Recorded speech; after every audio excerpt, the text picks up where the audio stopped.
जय हिंद दोस्तों। आज आपके बीच दृष्टि मैगजीन सीरीज के एक नए वीडियो के साथ उपस्थित हुए हैं। इस वीडियो में हम भारत और अंतर्राष्ट्रीय अंतरिक्ष कार्यक्रमों को देखेंगे जो हमारे लिए महत्वपूर्ण है। इसी के साथ आइए इस टॉपिक को शुरू करते हैं। तो आज का हमारा पहला जो टॉपिक है एक्सियोम मिशन 4। अब हम देखेंगे कि एक्सियोम मिशन क्या है।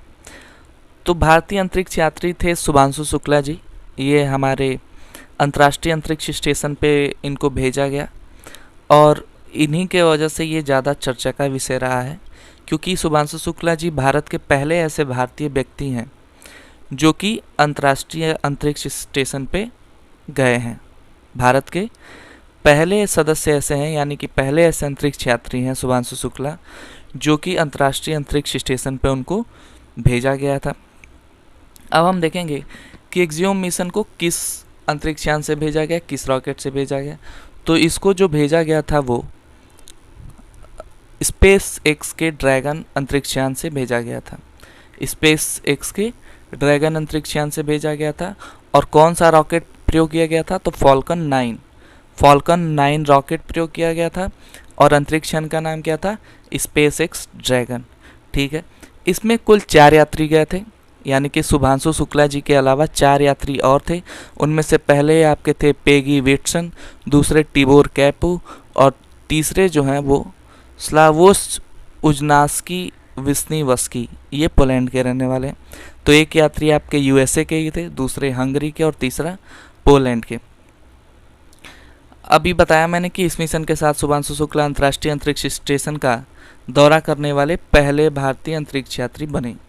शुभांशु शुक्ला जी पहले भारतीय बने जो कि अंतरिक्ष स्टेशन का दौरा किए। और पृथ्वी की जो कक्षा है उसमें जाने वाले दूसरे भारतीय बने, यानी कि अंतरिक्ष स्टेशन पे जाने वाले पहले भारतीय और पृथ्वी की कक्षा में जाने वाले दूसरे भारतीय हैं। तो पहले भारतीय कौन है? तो पहले भारतीय हैं आपके राकेश शर्मा जी। पहले भारतीय कौन है? राकेश शर्मा जी हैं, जो 1984 में ही वहाँ जा चुके हैं। अब अगला है आपका गगनयान मिशन। हमारे प्रधानमंत्री जी ने गगनयान मिशन हेतु 4 अंतरिक्ष यात्रियों को एस्ट्रोनॉट विंग्स प्रदान किए थे। इनमें से पहले हैं प्रशांत बाल कृष्ण नायर जी, दूसरे अजीत कृष्णन जी, तीसरे अंगद प्रताप और चौथे शुभांशु शुक्ला, जो कि अभी आपके एक्सियोम मिशन 4 में भी गए हुए थे। अब अगला है बड़ा इंपॉर्टेंट फैक्ट्स है उत्तर प्रदेश के लोगों के लिए कि उत्तर प्रदेश के कुशीनगर में इसरो का रॉकेट परीक्षण, ये पहली बार ऐसा हुआ कि उत्तर प्रदेश की धरती से रॉकेट आधारित उपग्रह पेलोड परीक्षण भी किया गया। ये पहली बार ऐसा हुआ। और ये कहाँ संपन्न हुआ? तो ये आपके कुशीनगर में संपन्न हुआ। कहाँ संपन्न हुआ? कुशीनगर में संपन्न हुआ। तो ये यूपी के लिए बहुत ही एक गर्व की बात है कि वहाँ से उत्तर प्रदेश की धरती से भी अब उपग्रह प्रक्षेपण करना शुरू कर दिया है। इसका उद्देश्य क्या है? कि इसका उद्देश्य देश भर के जो हमारे स्टूडेंट्स हैं, देश भर के विद्यार्थियों को मॉडल रॉकेट और कैनसेट बनाने और प्रक्षेपित करने का अवसर प्रदान करना है। यानी कि इसके माध्यम से जो हमारे विद्यार्थी हैं वो उपग्रह प्रक्षेपण के बारे में सीखेंगे, छोटे छोटे उपग्रह बनाना सीखेंगे और वो उसको प्रक्षेपित कैसे करना है उसके बारे में भी जानेंगे। इसके लिए आपके भारतीय अंतरिक्ष विज्ञान संस्थान, भारतीय राष्ट्रीय अंतरिक्ष संवर्धन एवं प्राधिकरण केंद्र तथा इसरो के सहयोग से इस प्रतियोगिता के तहत इस परीक्षण का संचालन किया गया था। तो इसमें कौन कौन से संस्थान हैं? तो भारतीय अंतरिक्ष विज्ञान संस्थान, इन स्पेस और इसरो। इन स्पेस जो है वो आपका भारत सरकार के अंतरिक्ष विभाग के तहत स्थापित एक स्वायत्त निकाय है। तो इसमें इतना ही जानना था। और ये कहाँ से शुरू किया गया था? तो यूपी के कुशीनगर से। अब एक नए उपग्रह की खोज हुई है। नए एक ग्रह या उपग्रह कह सकते हैं, ग्रह ही मान लीजिए, एक ग्रह की खोज हुई है K2-18b। अब इसमें ये देखा जा रहा है कि इसमें कितनी जीवन की संभाव्यता है। तो पृथ्वी से लगभग 120 प्रकाश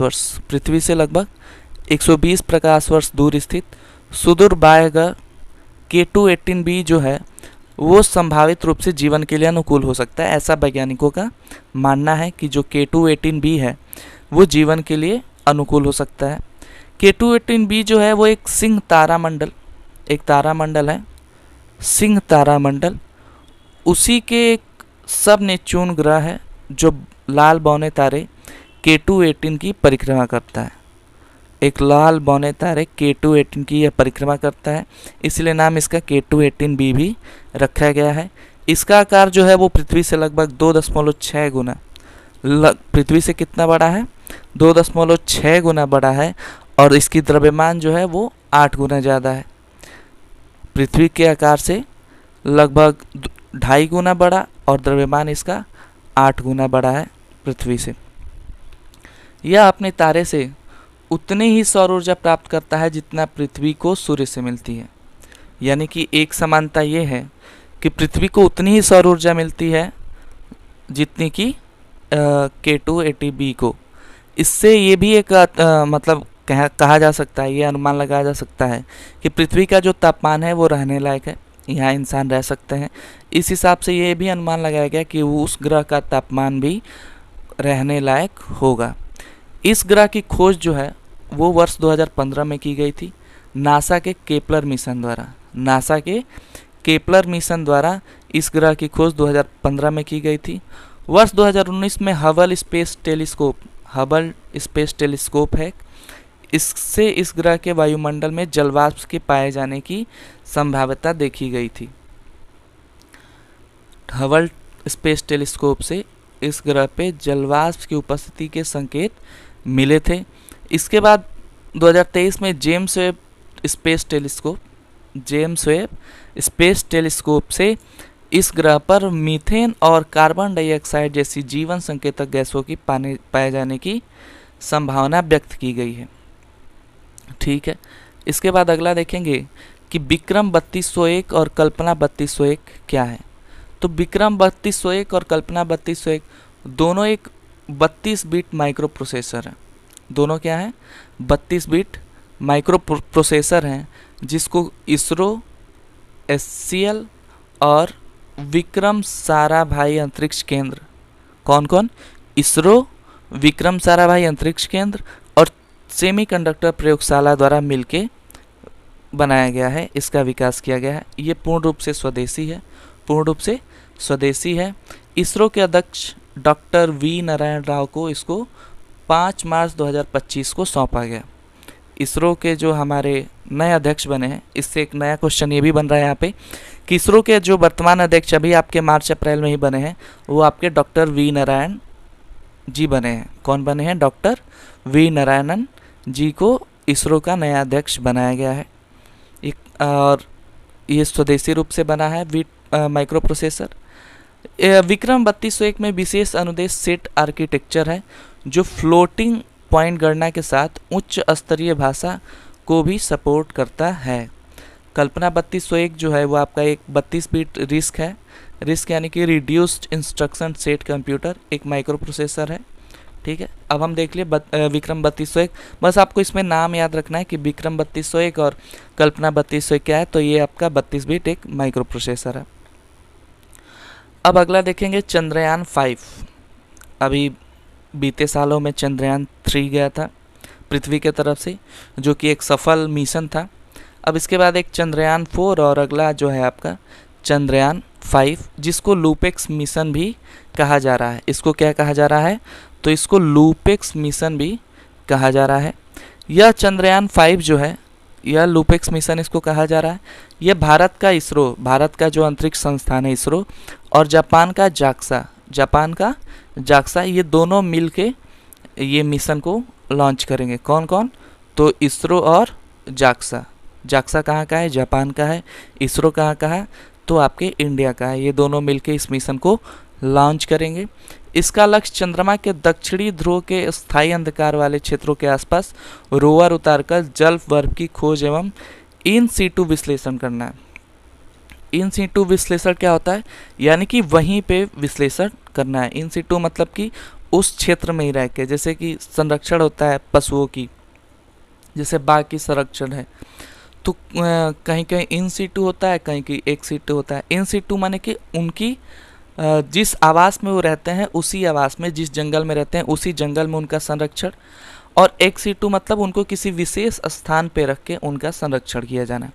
वैसे यहाँ इन सीटू बताया कि इन सीटू विश्लेषण होगा, यानी कि चंद्रमा पे ही, दक्षिणी ध्रुव पे ही होगा जहाँ पे वो लैंड करेगा। ठीक है। इसकी घोषणा 16 मार्च 2025 को बंगलुरु में भारतीय अंतरिक्ष अनुसंधान संगठन इसरो के नए अध्यक्ष वी नारायणन द्वारा अपना पदभार ग्रहण करने के लिए आयोजित एक सम्मान समारोह में किया गया। मतलब अभी बताया मैंने कि इसरो के नए अध्यक्ष कौन है, वी नारायणन है। इन्होंने 16 मार्च 2025 को इस जो मिशन है लूपेक्स मिशन, जिसको चंद्रयान 5 भी कहा जाता है, इसकी उन्होंने घोषणा की। इस मिशन को जापान की अंतरिक्ष एजेंसी जाक्सा द्वारा अपने HAL-24L प्रशिक्षण H324L प्रक्षेपण यान के द्वारा प्रक्षेपित किया जाएगा।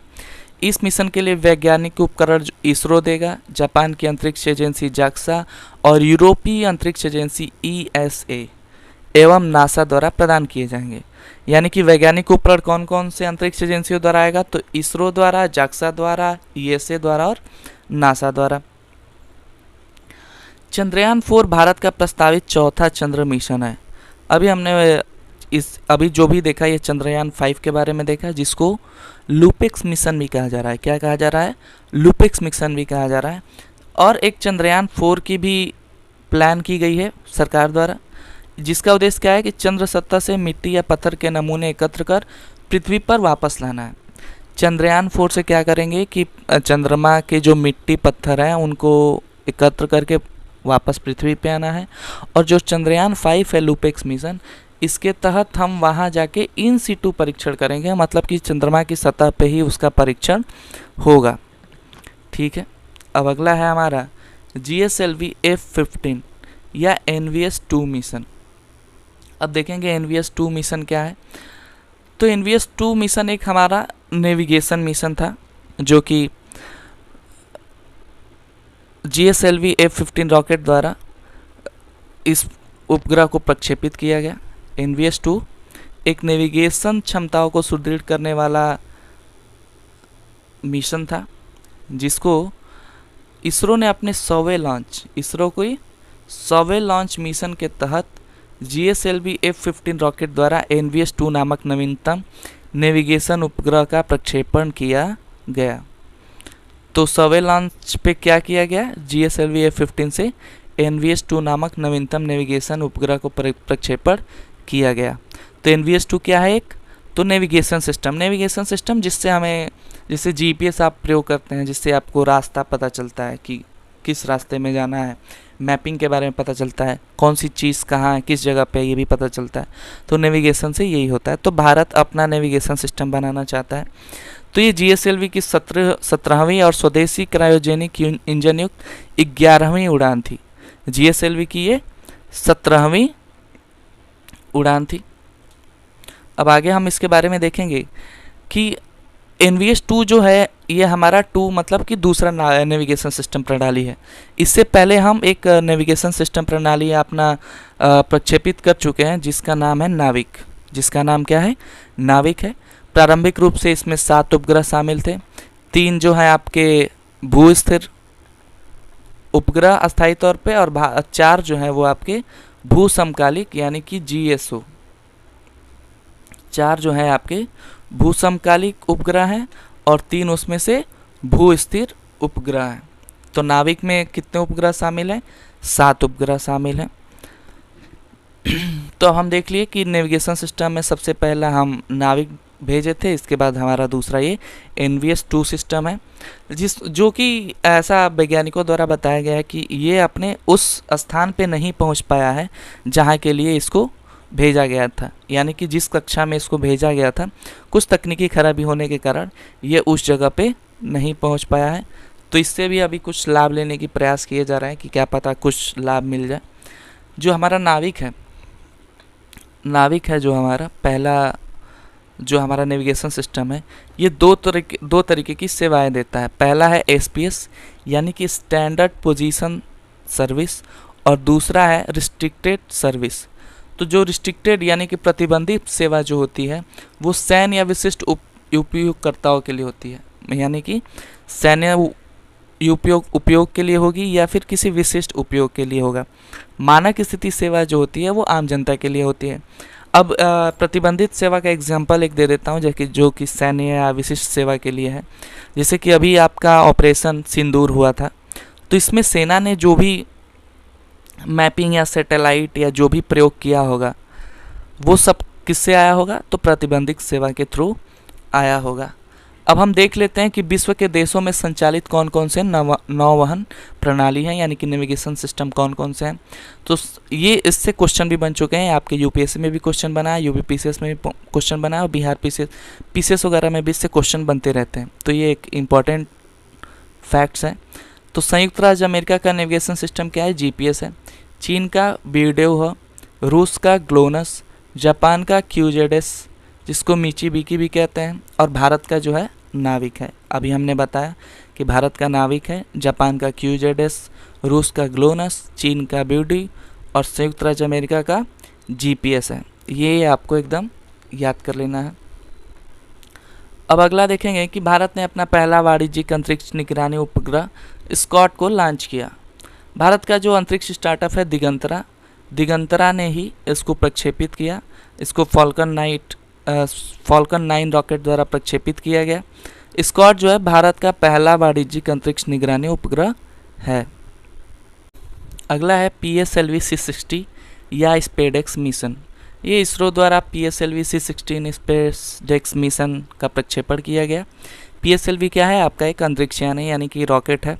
रॉकेट से ही लॉन्च किया जाता है। सबसे ज़्यादा प्रयोग होने वाला हमारे भारत में PSLV ही है। इसके बाद जो आधुनिक रूप से है वो GSLV है, जिसका प्रयोग किया जा रहा है। यह प्रक्षेपण आंध्र प्रदेश की श्रीहरिकोटा स्थित सतीश धवन अंतरिक्ष केंद्र सार से संपन्न हुआ। यह वर्ष 2024 में प्रक्षेपित भारत का अंतिम अंतरिक्ष मिशन था। स्पेस डेक्स का पूर्ण रूप है स्पेस डॉकिंग एक्सपेरिमेंट। डॉकिंग यानी कि जोड़ना, यानी कि स्पेस में दो यानों को, दो व्हीकल्स को या दो उपग्रहों को आपस में जोड़ना ही डॉकिंग कहलाता है। ठीक है, तो इसमें से अब डॉकिंग है यानी कि दो चीज़ों को जोड़ना है, यानी कि दो उपग्रह भी होने चाहिए। तो इसमें पहला उपग्रह है आपका SDX-01 और दूसरा है SDX-02। तो SDX जो 01 है उसको चेजर माना गया, यानी कि ये चेज करेगा, और SDX-02 को टारगेट बनाया गया, यानी कि इस टारगेट को चेज कौन करेगा, SDX-01। तो SDX-02 को चेज कौन करेगा, SDX-01, और जाके उसमें जुड़ जाएगा। स्पेसडेक्स अंतरिक्ष यानों को UR राव उपग्रह केंद्र बेंगलुरु द्वारा डिज़ाइन एवं निर्मित किया गया है, और ये एक सफल परीक्षण था जिसमें भारत ने इसमें सफलता ग्रहण की। इसके अलावा अभी तक केवल 3 देश अमेरिका, रूस और चीन ही हैं जो स्पेस डॉकिंग टेक्नोलॉजी में महारत प्राप्त करने में सफल हुए थे। कौन कौन से हैं, अमेरिका, रूस और चीन। चौथा देश कौन सा है, हमारा भारत है, जिसने भी इस प्रौद्योगिकी को संपन्न कर लिया है। इसके बाद अगला है सबसे लंबी स्पेस वॉक का विश्व रिकॉर्ड। तो चीन के दो अंतरिक्ष यात्री हैं जिनका नाम है कई जूजे और सोंग लिंगडोंग। इन्होंने तियांगोंग अंतरिक्ष स्टेशन, ये तियांगोंग अंतरिक्ष स्टेशन किसका है, चीन का। और इससे पहले जो हम लोग ने अंतरिक्ष स्पेस स्टेशन देखा था वो किसका था, नासा का था, जिसको कई सारे अंतरिक्ष स्टेशन ने अंतरिक्ष संस्थानों ने मिलके बनाया था। तो चीन के 2 अंतरिक्ष यात्री हैं जिन्होंने ये रिकॉर्ड बनाया सबसे लंबा स्पेस वॉक करके। ये कितने समय का बनाया, तो 9 घंटे 6 मिनट का। कितना समय इन्होंने स्पेस वॉक किया, 9 घंटे 6 मिनट का स्पेस वॉक किया है। इसके पहले 2 अंतरिक्ष यात्री थे, 2001 में उन्होंने स्पेस वॉक किया था 8 घंटे 56 मिनट। ये कहाँ के थे, अमेरिकी अंतरिक्ष यात्री थे।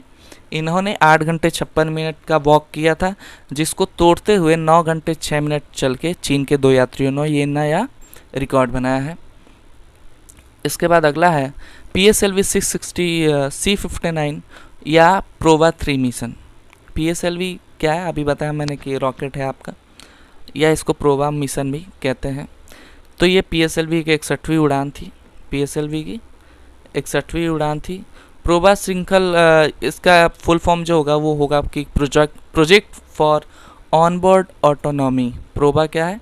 प्रोजेक्ट फॉर ऑनबोर्ड ऑटोनॉमी, या यूरोपीय अंतरिक्ष एजेंसी का एक श्रृंखला है। इन्होंने कई सारी श्रृंखलाएँ की, जैसे प्रोबा 1 में इन्होंने भू अवलोकन उपग्रह भेजा, प्रोबा 2 में इन्होंने सूर्य का अवलोकन करने के लिए उपग्रह भेजा, फिर ऐसे ही लगातार इनके उपग्रह भेजते रहे और इनका काम है अंतरिक्ष में कुछ ना कुछ नया शोध करना। इसके बाद अगला है आपका NSIL GSAT N2 मिशन। 19 नवंबर 2024 को न्यू स्पेस इंडिया लिमिटेड नामक उपग्रह का प्रक्षेपण सफलतापूर्वक संपन्न किया गया। इसको जो है अमेरिका के फ्लोरिडा स्थित Cape Canaveral Space Force Station से फॉल्कन 9 रॉकेट द्वारा प्रक्षेपित किया गया। किससे? फॉल्कन 9 रॉकेट से प्रक्षेपित किया गया। GSAT N2 एक 47 किग्रा वजनी 4700 मतलब 4700 kg का ये कम्युनिकेशन सैटेलाइट है। किस प्रकार का सैटेलाइट है ये? तो कम्युनिकेशन सैटेलाइट है। इसमें के बैंड उच्च गति उपग्रह भी है। इसकी मिशन अवधि जो है वो 14 वर्ष है। ठीक है। NSIL का दूसरा मांग प्रेरित उपग्रह मिशन है, यानी कि GSAT N2 NSIL जो है ये दूसरा मांग प्रेरित उपग्रह मिशन है। इससे पहले जून 2022 में एरियन 5 रॉकेट द्वारा GSAT 24 NSIL प्रथम मांग, इसी का जो पहला N2 की जगह क्या था वो GSAT 24 NSIL था जो पहला मांग प्रेरित उपग्रह था। अब अगला है लिग्नोसैट। लिग्नोसैट विश्व का प्रथम लकड़ी का उपग्रह, विश्व का प्रथम लकड़ी का उपग्रह बनाया गया है लिग्नोसैट। उसका नाम क्या है? लिग्नोसैट है। SpaceX के CRS-31 मिशन के माध्यम से लिग्नोसैट नामक उपग्रह को अंतरिक्ष स्टेशन भेजा गया, यानी कि अंतर्राष्ट्रीय अंतरिक्ष स्टेशन पे इसको भेजा गया। लिग्नोसैट का निर्माण जो है वो हिनोकी नामक जापान में पाई जाने वाली मैग्नोलिया लकड़ी द्वारा किया गया है। मतलब जापान की एक लकड़ी है मैग्नोलिया लकड़ी, उससे इसका निर्माण किया गया है और इसका नाम क्या है? लिग्नोसैट। इसमें इतना ही है। अगला है कि भारत का पहला एनालॉग अंतरिक्ष मिशन। एनालॉग अंतरिक्ष मिशन का जो शुभारंभ है वो लेह लद्दाख में किया गया है। इस मिशन का योजना स्थल लद्दाख में स्थित है। इसका अद्वितीय पर्यावरण मंगल और चंद्रमा की सतह से काफ़ी मिलता जुलता है, इसलिए इसको चुना गया है। और इस समुद्र तल से लगभग 3500 मीटर से अधिक की ऊंचाई पर स्थित होने के कारण ऑक्सीजन का स्तर समुद्र तल की तुलना में कम होने के कारण शोधकर्ताओं को मंगल ग्रह जैसी निम्न दाब वाली परिस्थितियों में जीवन समर्थन प्रणालियों को परीक्षण करने का अवसर प्रदान करता है। इसके बाद अगला है आपका मिशन शक्तिसैट। मिशन शक्तिसैट नाम से लग रहा है शक्ति यानी कि एक बालिकाओं के लिए है, तो इसका उद्देश्य क्या है? 108 देशों की लगभग 12,000 बालिकाओं को 108 देशों की 12,000 बालिकाओं को अंतरिक्ष प्रौद्योगिकी में प्रशिक्षण प्रदान करना। ठीक है। इसमें 14 से 18 वर्ष आयु वर्ग की हाई स्कूल की छात्राओं को अंतरिक्ष प्रौद्योगिकी, पेलोड विकास और अंतरिक्ष यान प्रणालियों के विभिन्न पहलुओं के संबंध में 120 घंटे का ऑनलाइन प्रशिक्षण प्रदान किया जाएगा। इसके बाद क्या होगा? इसमें क्या करेंगे कि प्रत्येक देश से एक छात्रा, यानी कि कुल 108 देश हैं तो 108 छात्राएं होंगी, उनका चयन किया जाएगा जो कि पेलोड और अंतरिक्ष यान प्रोटोटाइप के निर्माण का व्यवहारिक अनुभव प्राप्त करेंगे। अब अगला है यूरोपा क्लिपर मिशन। तो एक नासा का मिशन है। यूरोपा क्लिपर मिशन जो है वो एक नासा का मिशन है और यूरोपा जो है वो बृहस्पति का एक उपग्रह है। बृहस्पति का क्या है? ये उपग्रह है। कौन सा? यूरोपा। यूरोपा क्या है? एक बृहस्पति का ग्रह है। इसका विस्तृत अध्ययन करने के लिए यूरोपा क्लिपर मिशन को डिज़ाइन किया गया है। ये किसका मिशन है? तो आपके नासा का मिशन है। अमेरिका के फ्लोरिडा स्थित कैनेडी स्पेस सेंटर से SpaceX के फॉल्कन हैवी रॉकेट द्वारा इसको लॉन्च किया जाएगा। ठीक है। अब आगे देखेंगे कि जो इस बात का मजबूत प्रमाण है कि यूरोपा की जो बर्फीली परत है वो नीचे तरल जल से युक्त महासागर स्थित है। ठीक है, जो यूरोपा की बर्फीली परत है उसके नीचे तरल जल से युक्त महासागर स्थित है, ऐसा प्रमाणित वैज्ञानिकों द्वारा किया गया है। इसलिए इसका थोड़ा और विस्तृत सर्वेक्षण किया जाए, इसके लिए ये मिशन तैयार किया गया है। यूरोपा की खोज कब हुई थी? तो यूरोपा की खोज गैलीलियो ने 1610 ईस्वी में की थी। कब खोज की थी? 1610 ईस्वी में इसकी खोज की थी। अगला है आपका भारतीय अंतरिक्ष स्टेशन, जैसे कि नासा का आपका अंतरिक्ष यान है, स्टेशन है, यानी कि अंतर्राष्ट्रीय अंतरिक्ष स्टेशन, जिसको इंटरनेशनल स्पेस स्टेशन कहते हैं। आपका चाइना का तियांगोंग है, जो अभी हमने पीछे देखा। वैसे ही भारत भी अपना एक अंतरिक्ष स्टेशन बनाना चाहता है, जो कि 2035 तक उसको पूर्ण करने की ऐसा मिशन रखा गया है कि 2035 तक उसको पूर्ण कर दिया जाए। तो 18 सितंबर 2024 को प्रधानमंत्री नरेंद्र मोदी की अध्यक्षता में केंद्रीय मंत्रिमंडल ने भारतीय अंतरिक्ष स्टेशन की पहली इकाई के निर्माण की स्वीकृति प्रदान की थी। ठीक है, इसकी जो शुरुआत है यानी कि प्रथम मॉड्यूल है उसका प्रक्षेपण कब किया जाएगा? वर्ष 2028 में किया जाएगा और 2035 तक इसको ऑपरेशनल कर दिया जाएगा, यानी कि यह 2035 तक ये अंतरिक्ष स्टेशन शुरू हो जाएगा। वर्ष 2040 तक भारत एक मानव युक्त चंद्र मिशन की भी लक्ष्य निर्धारित किया है कि 2040 तक हम एक मानव युक्त मिशन भी भेजेंगे चंद्रमा के, यानी कि मनुष्य को भारत जो है वो चंद्रमा पे भेजेगा। ठीक है, तो भारतीय अंतरिक्ष स्टेशन कब तक ऑपरेशनल हो जाएगा? तो 2035 तक। शुरू कब होगा? तो 2028 में। अगला है वीनस ऑर्बिटर मिशन। वीनस नाम से ही पता चल रहा है कि ये शुक्र ग्रह के लिए होगा। चूँकि पृथ्वी का सबसे निकटतम ग्रह है शुक्र, इसलिए इसका जो अन्वेषण है यानी कि जो खोज है इस पे उसके लिए वैज्ञानिक ज़्यादा तत्पर है। तो वीनस ऑर्बिटर मिशन की स्वीकृति मंत्रिमंडल ने प्रदान कर दी है और शुक्र ग्रह और इसका मिशन का मुख्य उद्देश्य है वहाँ जाकर शुक्र ग्रह के वायुमंडल और भू विज्ञान को देखना, यानी कि शुक्र ग्रह का जो वायुमंडल है, जो भू विज्ञान है, जियोलॉजी कैसी है उसकी, उसके वायुमंडल कैसे हैं, वायुमंडल पर सूर्य का प्रभाव कैसा है, ये सारी चीज़ें पता करने के लिए इस मिशन को यानी कि वीनस ऑर्बिटर मिशन को लॉन्च किया गया है। भारतीय अंतरिक्ष अनुसंधान संगठन यानी कि आपका जो इसरो है वो इस मिशन को 2028 तक प्रक्षेपण करेगा। इसरो कब तक इसको प्रक्षेपण करेगा? 2028 तक। इसकी कुल लागत 1236 करोड़ रुपए है। अब हम देखेंगे शुक्र ग्रह के लिए कुछ इम्पॉर्टेंट वैश्विक मिशन है। वैश्विक यानी कि ग्लोबल लेवल पे कुछ अंतरिक्ष संस्थान है जो शुक्र ग्रह के लिए कुछ मिशन भेज रही है। उसमें आपका मैरिनर 2 है, यह अमेरिका की मिशन है। यह पहला ऐसा मिशन था जब कोई अन्य ग्रह पे रॉकेट भेजा गया था यानी कि अंतरिक्षयान भेजा गया था। इसके बाद मैगलन है, ये भी नासा का मिशन है। वीनस एक्सप्रेस यह यूरोपीय अंतरिक्षयान था। डाविंसी क्या है? ये नासा का ही मिशन है, 2029-30 में प्रस्तावित है। और वेरिटास जो है ये भी नासा का ही मिशन है। तो यानी कि हमें याद क्या रखना है कि Veritas, DaVinci, Venus express, Magellan और मैरिनर 2 किस ग्रह से संबंधित है? तो शुक्र ग्रह से संबंधित है। शुक्र ग्रह के लिए ये सारी मिशन है। अब अगला है कि अगली पीढ़ी का उपग्रह प्रक्षेपण यान, यानी कि भारत जो है अगली पीढ़ी का एक प्रक्षेपण यान बना रहा है। अभी हमारे पास कौन कौन से हैं? तो PSLV है, GSLV है। अब नया हम क्या बना रहे हैं? अब नया हम बना रहे हैं LVM। क्या बना रहे हैं आप? LVM बना रहे हैं। नया बना रहे हैं हम LVM। तो इसके बारे में हम देखेंगे कि क्या है LVM। तो इसरो के LVM 3 प्रक्षेपण यान, जो इसरो का LVM 3 प्रक्षेपण यान है, इसकी जो नीति भर क्षमता है यानी कि पेलोड कैपेबिलिटी, कितना वजन लेके जा सकता है अंतरिक्ष में, तो वो जो वर्तमान की आपकी जो GSLV है उससे तीन गुना ज़्यादा है। यानी कि जो GSLV मैंने अभी बोला कि PSLV और GSLV जो अंतरिक्ष यान है उनको GSLV को LVM 3 भी कहा जाता है। तो जो उसकी नीति भर क्षमता है, LVM 3 की जो नीति भर क्षमता है उससे NGL की जो नीति भर क्षमता है वो 3 गुना ज़्यादा है। कितना ज़्यादा है? 3 गुना ज़्यादा है।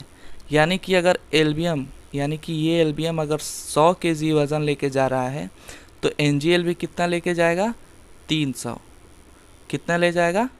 300 वज़न ले जाएगा। यानी कि एल्बियम 3 से इसका जो है 3 गुना ज़्यादा वज़न की क्षमता है। जबकि इसकी लागत कितनी है? तो एल्बियम 3 की लागत की तुलना में मात्र 1.5 गुना ज़्यादा है। यानी कि अगर एल्बियम 3 को बनाने में 100 रुपये लग रहे हैं तो NgLV को बनाने में 150 रुपये लगेंगे, लेकिन कार्य कितना करेगा? उससे 3 गुना ज़्यादा करेगा। एल्बियम 3 से 3 गुना ज़्यादा कौन कार्य करेगा? तो NgLV करेगा। यह एक पुनर्प्रयोग यानी कि रीयूजेबल प्रक्षेपण यान होगा। सबसे अच्छी बात यह है कि रीयूज़ कर सकते हैं इसको हम। और NgLV जो है पृथ्वी की निम्न कक्षा में अधिकतम 30 टन तक के वजनीति भार को स्थापित करने में सक्षम होगा। यानी कि पृथ्वी की जो लो अर्थ ऑर्बिट है उसमें कितना? 30 टन तक के वजनीति भार को क्षमता इसकी है स्थापित करने की। इसके बाद अगला है हमारा Polaris don mission. Polaris don mission जो है नासा के फ्लोरिडा स्थित कैनेडी स्पेस सेंटर से ये सफलतापूर्वक लॉन्च किया गया। इस मिशन को स्पेसएक्स के फॉल्कन 9 रॉकेट द्वारा ड्रैगन अंतरिक्ष यान के माध्यम से प्रक्षेपित किया गया। इसमें 4 सदस्य थे।